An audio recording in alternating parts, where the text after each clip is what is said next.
So we have joining us today Pryce from Greenlight HC. Hello, Christine. Hello. And Melanie Skinner from Allianz. Welcome. Hi. And welcome to the Personal Injury and Disability Management Conference 2022. Thank you. Thanks for You're having us. directly off stage. In your presentation, you talked about death in an insurance context and working together. I must admit, I was on the verge of tears watching that video. It was very compelling and very, I found quite emotional to watch. And listening to the stories of those trying to cope after the tragic death of a loved one. Are stories such as these what prompted you to come together to support them?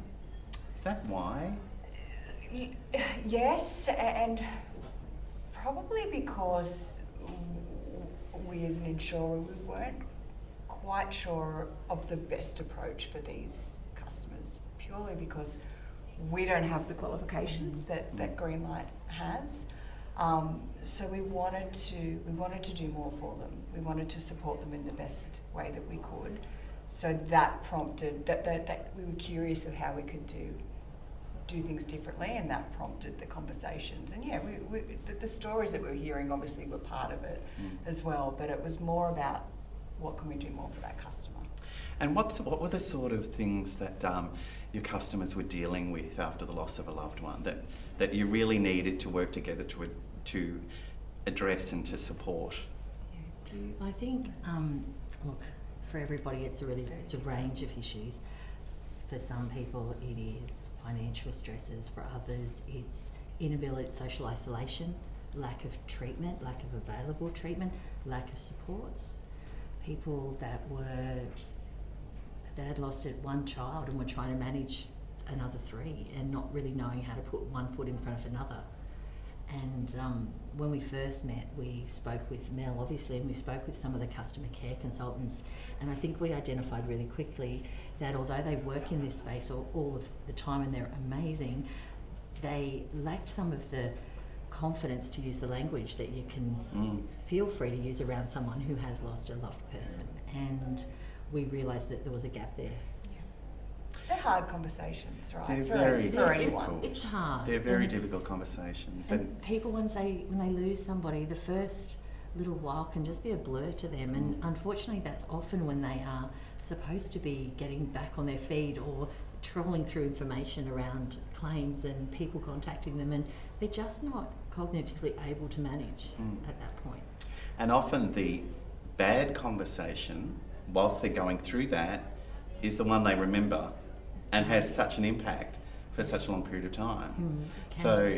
It can do, and you really, there's a real imperative to get it right, whatever right looks like. So what are some of the things that you're doing to support them?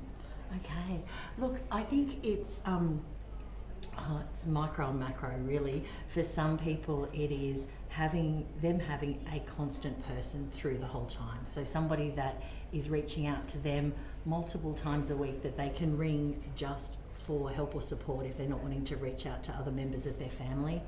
I help them locate treatment and access treatment, and I've linked in with some community support grief programs, and I get them linked in there as early as I can so that we can wrap that support around them.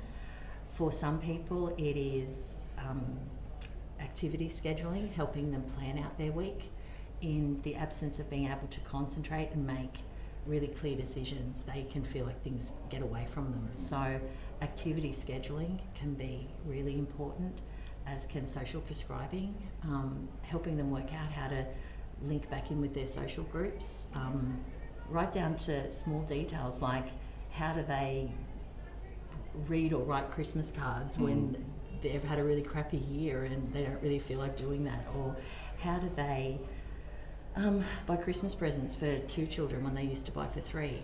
What's the reality there for them? And it's just for some people who have lost a spouse, sometimes it is just an extra person that they can seek advice from on things that are happening in their home.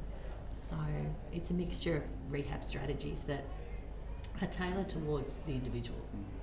And Mel, how have you found the collaborations helped your customer care consultants? Oh, so much. It is a real partnership, what happens here, the work that Christine does with our customer care consultants. They're communicating more, I find. They're planning together what the support looks like. But I think the biggest thing for me is the customer care consultants are so proud of what they're doing, because this is really important work and really important support, and they're enjoying their job.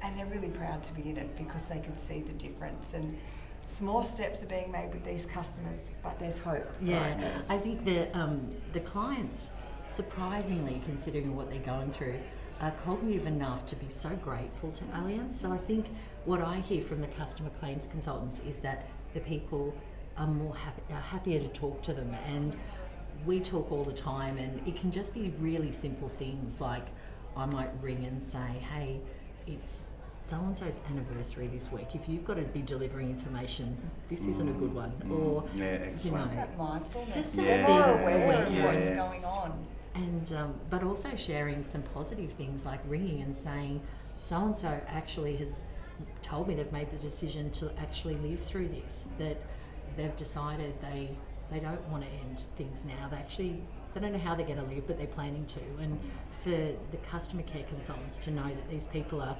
actually going to survive this and want to survive is a really big step for a lot of them.